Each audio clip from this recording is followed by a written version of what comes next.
Bonjour et bienvenue dans le Fil d'actu, l'émission qui donne du sens à l'information. Et si, demain, la majorité de Français aux revenus modestes n'avaient plus le droit de se rendre dans les grandes villes? Cela ressemble à un mauvais scénario de science-fiction. Pourtant, depuis le 1er juin, ce sont déjà toutes les personnes n'ayant pour moyen de transport qu'une voiture diesel de plus de 15 ans qui ont interdiction de se rendre ou de se déplacer dans les 40 villes composant l'agglomération parisienne. Une interdiction qui concerne plusieurs millions de Français et surtout qui devrait s'étendre dans les 3 ans à venir à toujours plus d'automobilistes et toujours plus d'agglomérations, privant ainsi une majorité de Français de la possibilité de se déplacer dans leur propre pays et donc d'accéder au travail, à la culture et aux services essentiels. Alors comment en sommes-nous arrivés à un tel apartheid social et géographique et que va-t-il se passer maintenant? On en parle tout de suite dans cette vidéo. On a été condamnés par l'Europe parce que on émet trop de gaz polluants et notamment les fameux NOx, les oxydes d'azote. Ça, ces NOx, ils sont dus à la pollution des transports essentiellement. Donc on est obligé, et tant mieux parce qu'il fallait qu'on le fasse, de mettre en place ce qu'on appelle des zones à faible émission dans les endroits les plus pollués. La vignette critère 4 est en bout de course. Dès demain, les véhicules qui portent ce macaron n'auront plus le droit de circuler à Paris et dans 79 communes de sa banlieue. Un bassin de plus de 5 millions d'habitants. On va mettre en place aussi des aides pour que les gens puissent évidemment changer de véhicule parce que sinon ce serait pas juste pour les personnes qui ont des difficultés. Et puis tous les moyens qu'on met dans le plan de relance pour les transports en commun, pour l'achat de vélos. On va enfin s'attaquer vraiment à la pollution de l'air. Au fait que aujourd'hui on a trop de personnes et trop d'enfants notamment qui sont au niveau des pots d'échappement. Ah ouais, un changement de comportement qui est aussi amené avec ça. Le confort d'avoir un habitacle au-dessus de la tête ou autour de soi n'est pas une évidence et qu'il faut changer d'esprit, changer des méthodes, des façons de faire. Le confort de la voiture, mais vous parlez absolument. de ça. Patrick Tournesac, plombier chauffagiste en Île-de-France, part en intervention chaque jour avec son véhicule. Passer à l'électrique lui reviendrait trop cher. Quant aux transports alternatifs comme le vélo cargo, il n'y croit pas. Je pense que vous ne voyez pas un type avec une baignoire en fonte sur triporteur. Voilà, vous ne voyez pas non plus un type avec un plombard, avec un poste à souder et des tuyaux de 4 mètres qui... Non, ça se voit pas. On sort d'une crise Covid. D'emblée, on commence à repartir tous ensemble, à reprendre de nos activités et boum, on nous dit il faut changer votre flotte. Et puis les trajets chaînés, c'est-à-dire je sors de chez moi, je vais travailler, je vais déposer les enfants à l'école. Bon, les enfants ont quand même perdu, me semble-t-il, en 40 ans, un quart de leur puissance cardiaque. C'est-à-dire qu'on n'est plus habitué à marcher, à changer, c'est toute une modalité. Pour l'instant, il n'y a pas de verbalisation. Donc, les gens roulent quand même pour l'instant. Mais qu'est-ce qui va se passer lorsqu'il y aura des verbalisations ? Barbara Pompili a annoncé des radars qui pourraient être effectifs à partir de l'année prochaine, qui seront en capacité de scanner votre plaque d'immatriculation pour savoir si vous avez le droit de rouler ou pas. Ce jour-là, on risque d'assister à un phénomène gilet jaune puissance 10. On est en train de créer une exclusion, une ségrégation par l'argent entre celui qui peut se payer un véhicule qui a le droit de rouler et celui qui malheureusement n'en a pas les moyens. Chers petits observateurs, vous êtes très nombreux à nous écrire pour nous demander quel est l'avenir des voitures de collection, notamment avec l'arrivée des fameuses ZFE. Ah oui, alors les véhicules de collection, ils ont une exception. Voilà, hein. absolument. On a le droit de rouler avec... Et ils ont le droit. Et alors nous, on a eu très peur parce qu'on a acheté aux enchères une petite voiture, une Auto Bianchi qui datait d'avant. Et en fait, il y a l'autorisation, mais ça concerne, je parle sous votre contrôle, une très petite population. Bonjour Augustin, ça va bien? Bonjour Renaud. Pas trop compliqué d'arriver dans Paris avec la Ferrari? Non, ça va, ça a été. Ça a été. Le trajet s'est bien passé, ouais. Bon. Il faut croire que certains, au sommet de l'État, n'ont tiré aucune leçon du mouvement des Gilets jaunes. Le 1er juin 2021, les habitants de région parisienne découvraient effarés qu'ils n'avaient officiellement plus le droit de prendre leur voiture. Un détail sans doute pour les habitants de Paris intramuros pouvant prendre le métro chaque jour. Une galère absolue, en revanche, pour les centaines de milliers de personnes vivant en lointaine banlieue, au fin fond du Val d'Oise ou des Yvelines, dépendant de leur voiture pour se rendre à leur travail et n'ayant pas les moyens de troquer leur vieux diesel contre une voiture électrique représentant l'équivalent d'une année de salaire médian. Le 1er juin, c'est la date à laquelle la métropole du Grand Paris devenait effectivement une ZFE, ou zone à faible émission, un dispositif créé en 2019 dans le cadre de la loi d'orientation des mobilités, supposé bannir progressivement les véhicules les plus polluants des grandes villes. Au 1er juin, ce sont donc tous les véhicules ne pouvant prétendre à une vignette critère 3, soit les voitures diesel immatriculées avant 2006, toutes les motos d'avant 2004 et toutes les voitures à essence d'avant 1997 qui sont donc officiellement interdites de rouler entre 8h et 20h. Dans les mois à venir, tout contrevenant s'exposera à une amende de 68 €. Mais les choses ne vont pas s'arrêter là. En réalité, un décret gouvernemental de septembre 2020 contraint déjà, d'ici à la fin de l'année, à la mise en place de 10 zones à faible émission dans le périmètre des principales métropoles françaises, soit le Grand Paris, mais aussi les métropoles de Lyon, Grenoble, Strasbourg, Aix-Marseille, Nice, Toulouse, Rouen, Toulon et Montpellier.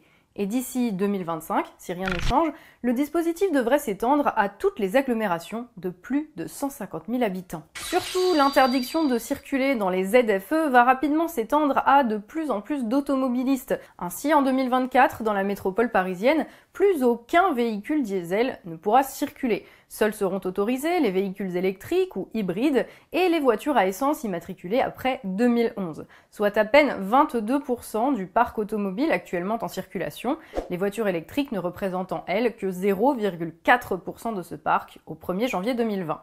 Au total, ce sont donc plus de 29 millions de voitures actuellement en circulation sur les 38 millions roulant en France qui devront être remplacées sous 3 ans afin que leurs propriétaires puissent continuer à se déplacer librement dans leur propre pays.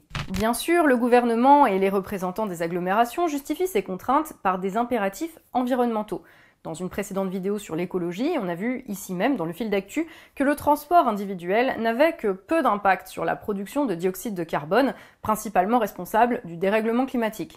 Mais cette fois, ce n'est pas tant le climat qui est invoqué par nos dirigeants que la qualité de l'air respiré par les urbains. Un air que la circulation automobile contribue à charger en oxyde d'azote et en particules fines, lesquelles peuvent déclencher ou aggraver certaines maladies respiratoires. Évidemment, il s'agit là d'un problème réel qu'il ne faut pas minimiser, même si d'aucuns expriment de sérieux doutes sur l'efficacité des ZFE pour le combattre. Mais c'est un débat de scientifiques dans lequel nous n'entrerons pas. En revanche, on peut souligner l'hypocrisie qui consiste à encourager les gens à jeter leur voiture et à en acheter une autre sous couvert d'écologie.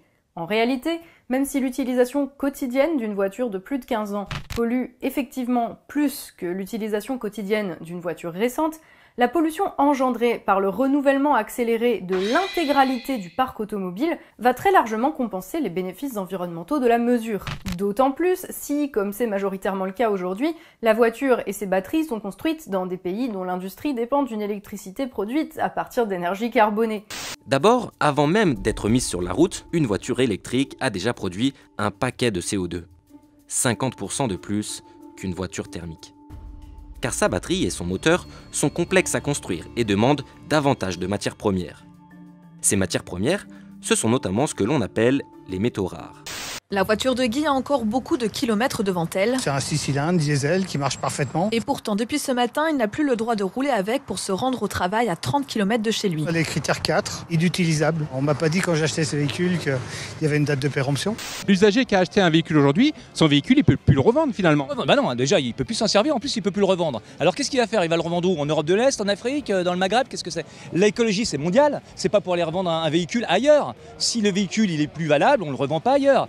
Vous avez des gens qui sont d'un côté de la A80, du mauvais côté de la A86, qui ont leur médecin de l'autre côté, qui ont leur école de l'autre côté, qui ont leur commerce de l'autre côté. Ils pourront plus aller chez leur médecin, à l'école ou à leur commerce. Alors qu'est-ce qu'ils vont faire? On prend leur voiture, ils vont aller dans un centre commercial à 20 ou 30 km à l'extérieur. Vous parlez d'une réduction de la pollution. Donc tout ça a été mis en place par des élites. Je pense que c'est beaucoup plus politique que efficace en termes de résultats.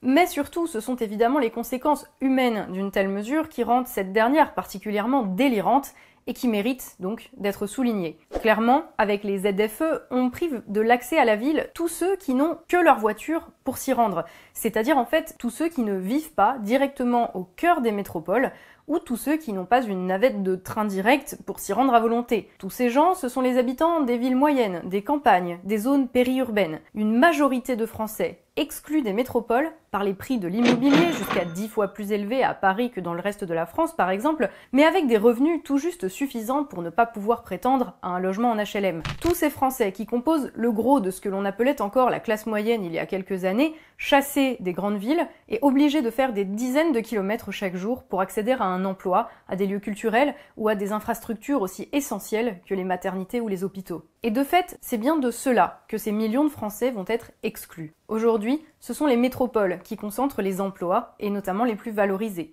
Ce sont les métropoles qui concentrent les musées ou les théâtres. Ce sont les métropoles où l'on trouve les services les plus performants. Interdire l'accès de ces métropoles à ceux qui n'ont que leur voiture comme moyen de déplacement, c'est décider littéralement, sous couvert de bons sentiments, que ces métropoles sont désormais des citadelles réservées à une minorité d'urbains et d'individus favorisés, pouvant se payer le luxe d'une voiture électrique ou d'un loft dans les beaux quartiers de la capitale, et par là même celui d'un air qui ne saurait être pollué par ces sales pauvres qui ne sont rien, ces beaufs qui fument des roulés et qui roulent au diesel.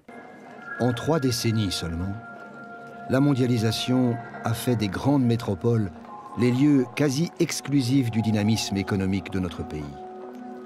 Une fracture s'est peu à peu creusée entre ces métropoles et le reste du territoire. C'est dur pour les jeunes ici? Ouais, c'est dur de trouver du boulot à Saint-Dizier parce qu'il n'y a plus rien, quoi. Il n'y a rien.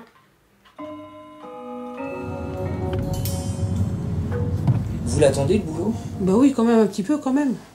Parce que bon, on n'est pas arrivé à la retraite, hein, on a quand même encore quelques années à faire. Donc, oui, on espère quand même trouver quelque chose. On pourrait faire un autre crédit pour avoir une voiture, voir autre chose derrière. Les grandes villes ont organisé, via le marché, les logiques économiques, les logiques foncières, l'éviction de tous les gens qui ne comptent plus dans la logique de mondialisation. Donc les employés, donc les ouvriers, donc les petites gens, on va dire. Bon, par qui ont-ils été remplacés? Tout le parc de logements privés qui était hier destiné aux classes ouvrières et populaires est en train de se transformer et accueille aujourd'hui les gens qui comptent pour l'économie. C'est pas un complot. C'est simplement qu'on a besoin de cadres. On a besoin de cadres parce que l'économie, elle marche comme ça. Employés et ouvriers sont désormais minoritaires dans les logements parisiens. Ce processus de mise à l'écart est désormais bien connu des chercheurs. Ils sont en train de tout mettre à niveau pour que les ZFE, justement, ne s'étalent plus à Paris, mais elles s'étalent jusqu'au périmètre de la 86, qui est un périmètre quand même très important. Et là, ça pose un souci puisqu'ils veulent mettre en place la même politique qu'à Paris. Et donc, du coup, la personne qui sort de chez elle avec un véhicule qui est trop vieux et qui n'a pas les moyens, eh ben, non seulement elle ne peut plus rentrer à Paris, mais elle ne peut même plus sortir de chez elle. Hein, c'est encore mieux. C'est de fait priver des millions de personnes d'accès à l'emploi et à des conditions de vie acceptables. C'est décréter que ces gens sont étrangers en leur propre pays et ne sont pas autorisés à s'y déplacer à leur guise selon des critères de richesse d'autant plus abjects que leurs contours précis sont décidés par les métropoles elles-mêmes et peuvent donc varier d'une région à l'autre. C'est instaurer un apartheid social d'une violence rarissime, le privilège d'une minorité sur une majorité de Français, 2 catégories de citoyens ne faisant plus partie de la même société. Alors bien sûr, ceux qui ne sont pas concernés, qui vivent dans le 11e arrondissement de Paris ou dans les beaux quartiers de Lyon ou de Grenoble, pourront toujours se donner bonne conscience en se disant qu'après tout, tous ces gens n'ont qu'à s'acheter une voiture électrique. Il paraît même qu'il existe des aides pour cela. Une réponse qui peut même se penser bienveillante, mais qui oublie un détail. C'est qu'en 2019, 50% des Français n'étaient pas en capacité d'épargner plus de 50 € par mois. Un chiffre qui ne s'est certainement pas amélioré avec la crise liée au Covid. Cela semble une évidence pour beaucoup, mais il faut le rappeler à certains, pour la plupart, les gens qui conduisent quotidiennement une voiture de plus de 15 ans ne le font pas par gaieté de cœur.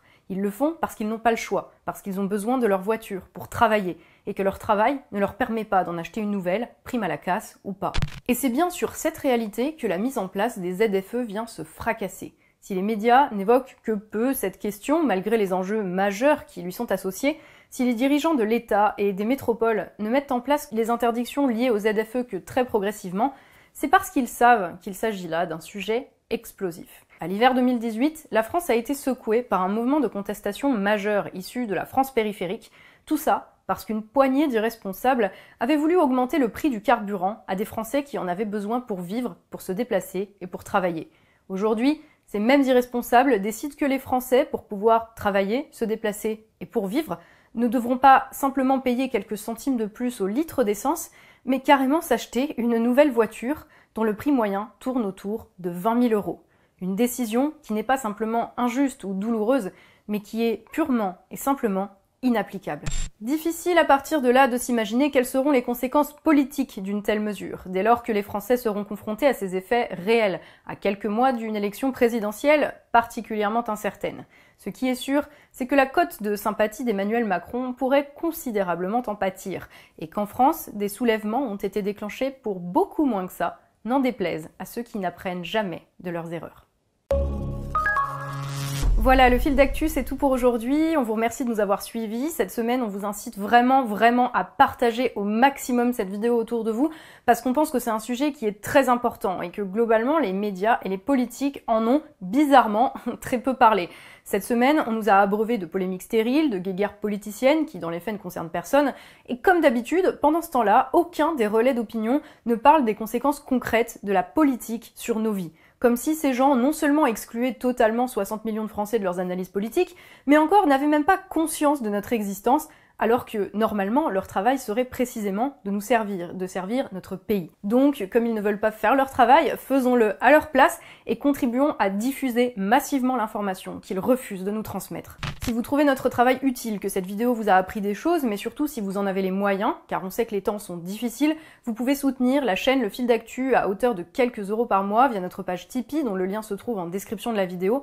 Aujourd'hui, Le Fil d'Actu, c'est un média 100% indépendant, et c'est uniquement grâce aux tipeurs qui nous permettent de rémunérer l'équipe et de travailler sans avoir de compte à rendre à des financeurs privés ou publics d'ailleurs, qui exerceraient un droit de regard sur nos contenus. Aujourd'hui, nous sommes un média libre. C'est grâce à vous, et on vous remercie infiniment pour cela. Donc si vous aussi, vous voulez contribuer à l'aventure, vous pouvez rejoindre la communauté des tipeurs, ça se passe sur notre page Tipeee, en description sous la vidéo. Et si vous ne pouvez pas de panique, nos contenus restent et resteront gratuits et accessibles à tous, encore une fois, grâce aux tipeurs. Pour le reste, pensez à vous abonner à la chaîne si ce n'est pas déjà fait, ainsi qu'à l'ensemble de nos réseaux sociaux, Twitter, Facebook ou Instagram. Comme ça, vous serez sûr de ne rater aucune de nos publications. Vous pouvez également laisser un pouce bleu et un commentaire sous la vidéo, ça fait plaisir, ça génère du débat, donc de la discussion constructive, et ça améliore le référencement et la visibilité de la vidéo. On se dit à la semaine prochaine pour un nouveau fil d'actu, l'émission qui donne du sens à l'information.